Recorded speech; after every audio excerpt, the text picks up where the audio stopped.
Hey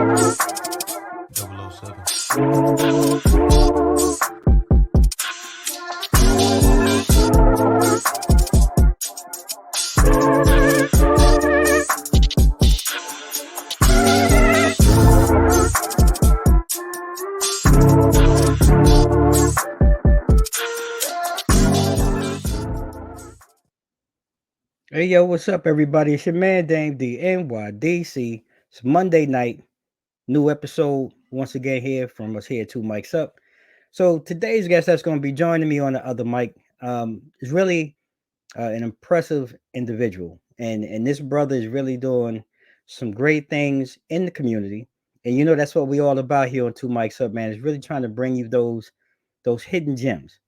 And what makes this even a little more special for me is, I mean, the media, you know, black men have been just getting destroyed in the media of late, and it's really an honor for me to have another man of color to be able to come on and talk about, a lot of the work and things that he's doing from a lot of different angles and viewpoints. You know, with all the madness going on in the world today. So, I'm going to bring to the stage today's guest.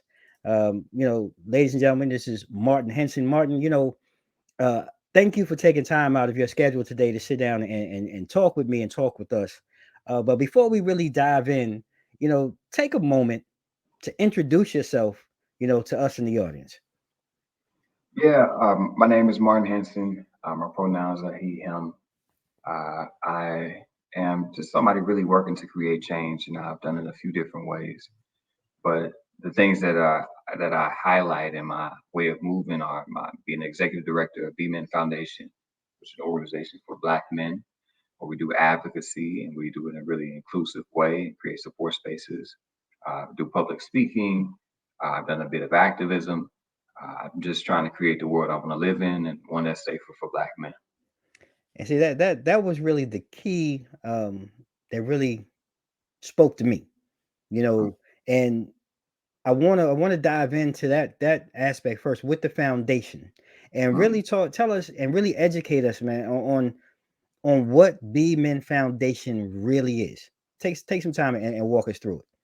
BMEN Foundation is really, it was part of me recognizing that the support and the advocacy and the centralized focus that Black men need on the issues that we have just wasn't there.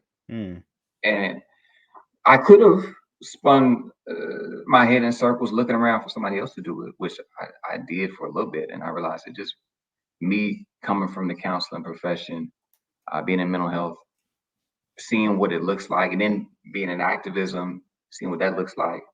I thought it only made sense to create an organization that can provide for the needs of Black men, particularly that gap in support that we can never have met by the right, existing systems and right, structures. right. So I think it's key, and men, if you're watching this or listening to this, you know, you're coming from a mental health background and counseling background. Can let's be specific here, Mm. for our men.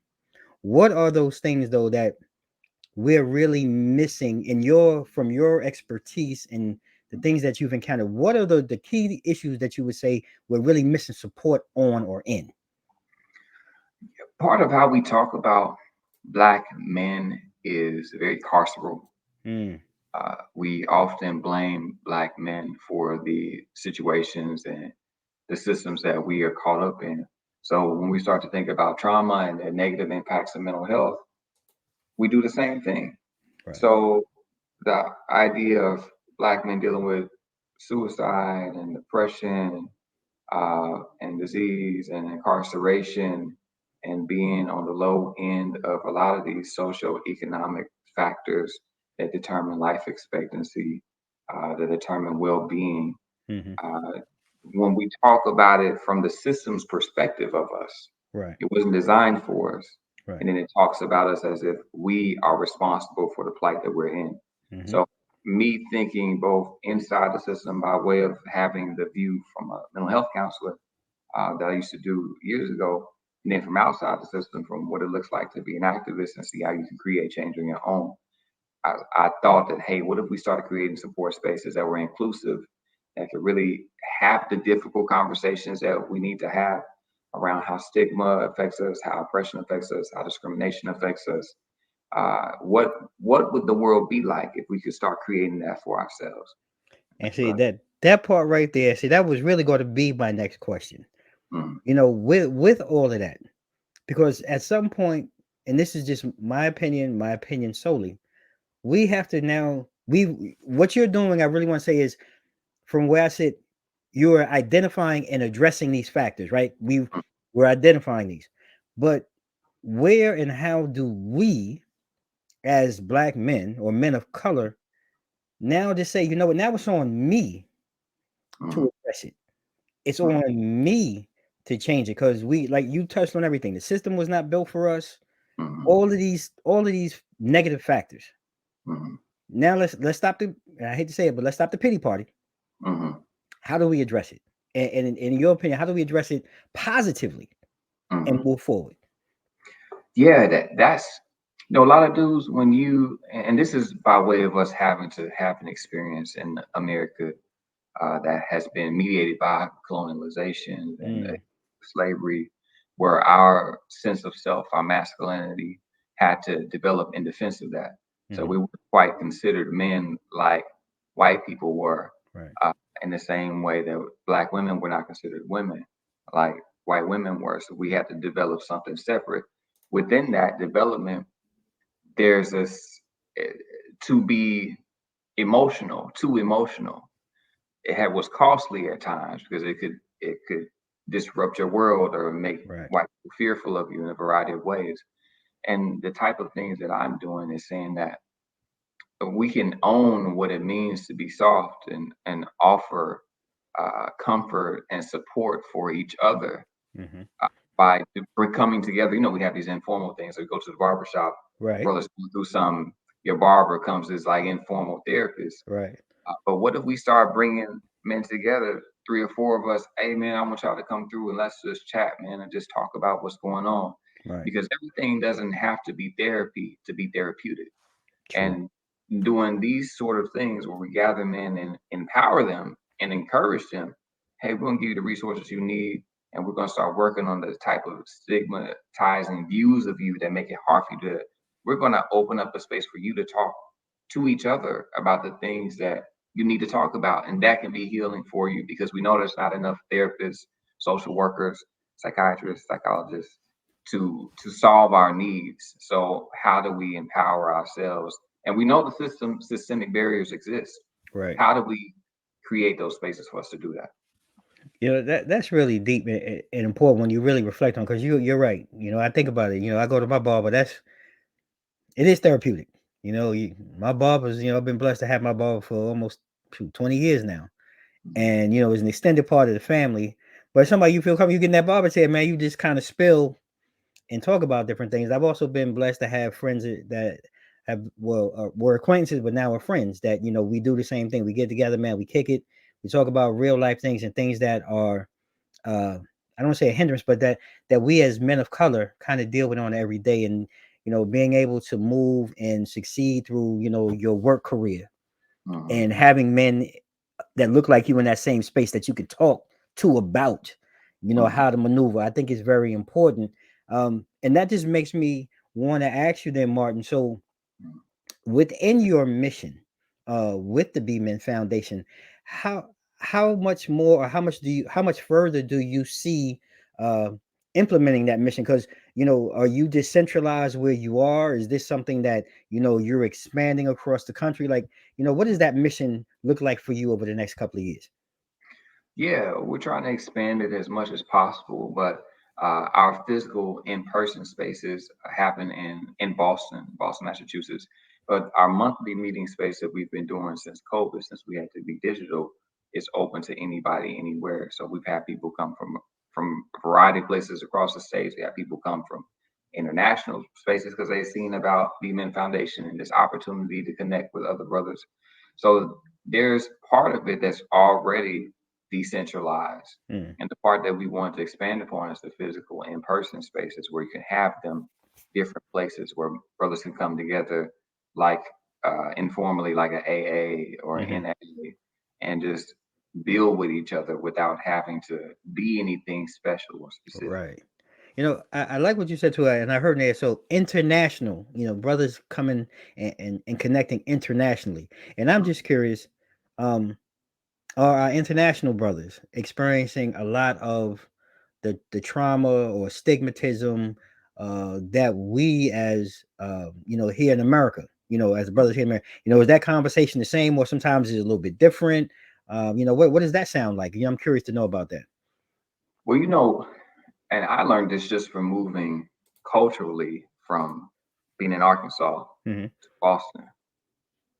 Race, even across the United States, is just different Yeah. depending on what sort of nationalities are present. Hmm. So when you start to think about it internationally, one thing that is fairly constant is white supremacy Hmm. and colorism, but how they think about race and the sort of like kind of tribalistic ideas that can often accompany discrimination, like vary Hmm. depending on what's going on economically, what's going on culturally, what's going on ethnically. But what you can always count on is that discrimination is occurring. Hmm. Just it might look a little different from how it's happening with me. Right. That's really deep, man. Again, there's just something to think about. I'm listening to you talk. Um, and when you're building, I guess, with brothers both locally in here, Mhm, what is the takeaway that generally like in a session? Is there any specific type of takeaway? Like you mentioned in AA, I don't want to say like is there a sponsor partner or like how does that work? Let's say if I was to come join, become a member, like I guess walk me through like how does it work? Somebody new comes through, like what does that play out and what does that look like, for anybody who's interested in becoming a member or joining BMEN? Yeah, so we have the support space, and then we have everybody come in, and people go around and introduce themselves and check in, and checking in is just giving some emotional temperature for where you Mm. are, Okay. and just saying, hey, this is what's happening to me. I'm feeling good. I'm feeling uneasy. I'm feeling excited. Whatever. From there, the prompt that we ask a lot of the times in our open support space is, what have you been processing in the past month? So Mm. that gives people the opportunity to bring whatever.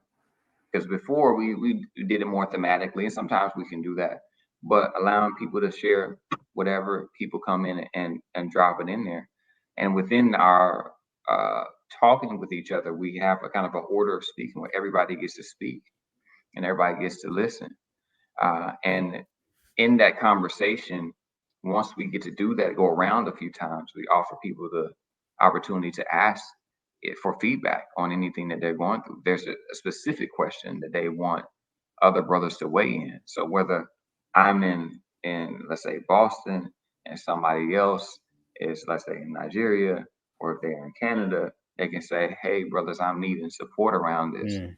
Here's the issue. What do you think about this? What are your perspectives regarding this thing?" So you get five or six different takes on a particular issue, and whichever one makes sense for you, then that's the one that you can walk away with. And there's no Mm. judgment. So we always say we bring brothers in, and when I say inclusive, if brothers are queer or if they're trans, if your experience is as you're living as a black man, I Mm. want to be able to support you.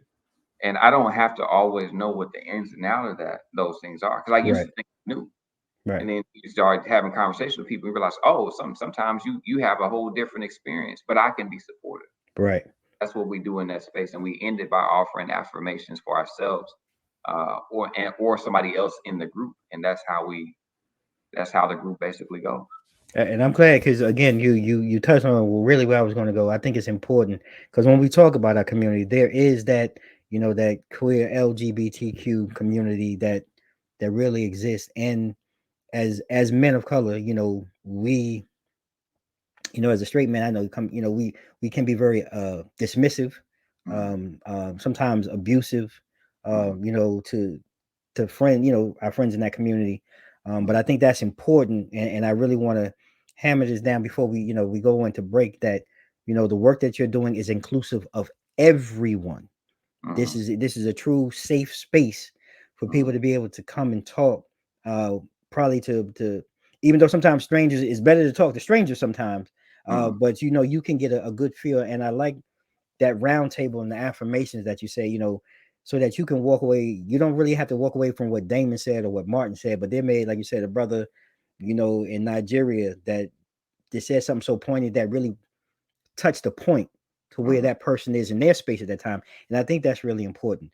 So mm. look, ladies and gentlemen, don't go anywhere. We're going to come back with this amazing conversation and continue this, because Martin also has some other things that he does and partakes in the community. We're going to talk about those things as well. So stay tuned. We're going to take a short pause for the cause, and we'll be right back after this commercial break.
What's up, everybody? We're back fresh out the break. Your man Dame the NYDC. Today's guest joining me on the other mic, Martin Henson, BMEN Foundation. We talked about, Martin, his work with the foundation and his organization up in Boston. But Martin is a multi-talented, multifaceted individual. And Martin also finds time to work or perform work. I don't know how you say it, but he's an activist. How about we just call it what he's an activist. So Martin, I'm curious to know. So doing both, like how do they play hand in hand? Being the activism part, uh, working hand in hand with BMEN Foundation, or is that just a total separate thing? And how did you get into it? First of all. Yeah, they're connected. I think understanding systems is where you start to see how one thing can feed the other. But for me, it's all about passion. I'm a Mm, very value forward person. If if it ain't something I believe in, it don't feel right to me, and right. I can't get with it. I have to do things in a way that allow me to feel like I'm making the most impact. Mm, So I got into activism. It's hard to find a really clear point, but I would say as it related to Boston, um, Black Lives Matter, Boston was where I got into it in the city and touched down. But even before then, I remember when Gen 6 happened, riding down there. I didn't know I have a plan to do anything specific, but I just wanted to be there, as well as a variety of other things. And so I grew up in community centers with my mom doing work from Week Here in Little Rock, Arkansas. Uh, uh, I That's all I knew. I grew up in the church. Service was mm, really all I knew. mm-hmm, So advocacy and going out on the street. Plus, my stepdad used to make me write book reports when I used to read all these books. I hated it, but when I got to school, I knew more than everybody else. yep. I got older, I had a different type of passion because I knew where came from in a particular Mm-hmm, sort of way. So everything about the my family and people around me kind of forged this sense that I can't let nobody try to play my people, right? To right. be put in colloquialism. Like I have to be an advocate to make sure things go the way they're supposed to go. Man, that's powerful and deep right there. that resonates so much with me. Your background, saying that I had to read. And I've said it before here on the show. My mom was the type. She'd give me 10 words every day, mm, and she used to work the swing shift, so she'd get home after I got home from school. But I had to be able to use all 10 words in a sentence. Had to explain what those words meant. Adjective, verb. And she used to make me do crossword puzzles, and used to make me read. And it's so true. It helped my advancement so mm, much more. Being in school, and I'm sitting there, sometimes I feel like I won't say smarter than the teacher, but like, oh yeah, I've done this already.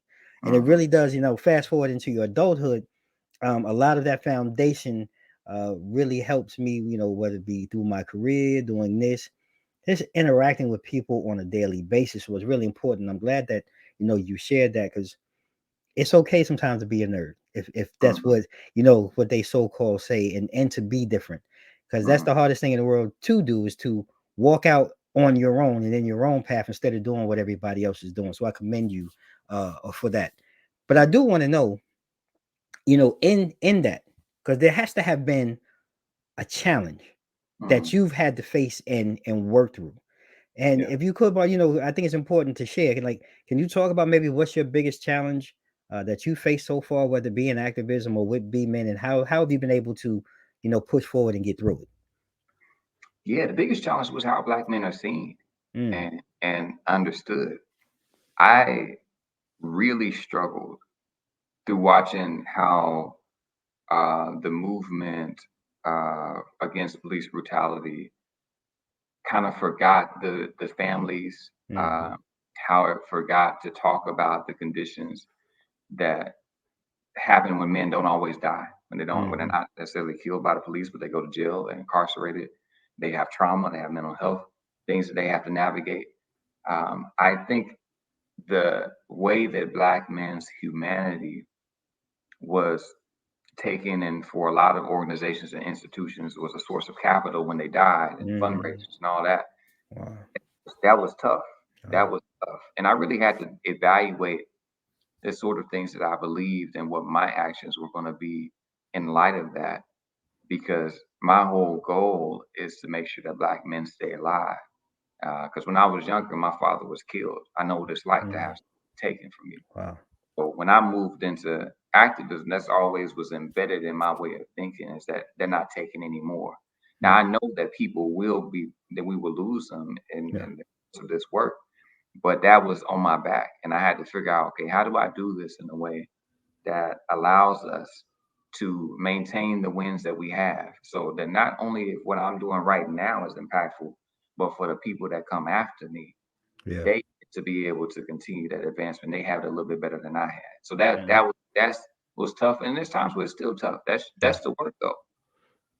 Man. I mean, I feel everything that you just said right there. Because it is that is the work, and that is the journey, Mm, and that's part of what the mantle that you've taken on. But at the end of the day, this is what you were guided and directed and called to do. mm, And again, just even in that, it's hard uh, to walk in that light. mm, With so much of the negativity going on around us, and like you said, certain, I don't want to say certain organizations, some organizations capitalizing mm, off of the death of mm, men who look like you and I, and that's very powerful and poignant just within itself, for you to stop and pause and think mm, about that phrase. So to continue your journey, and to not succumb or submit to that is huge. So you should be commended and celebrated for that. So I wish you all the best in continuing down that path.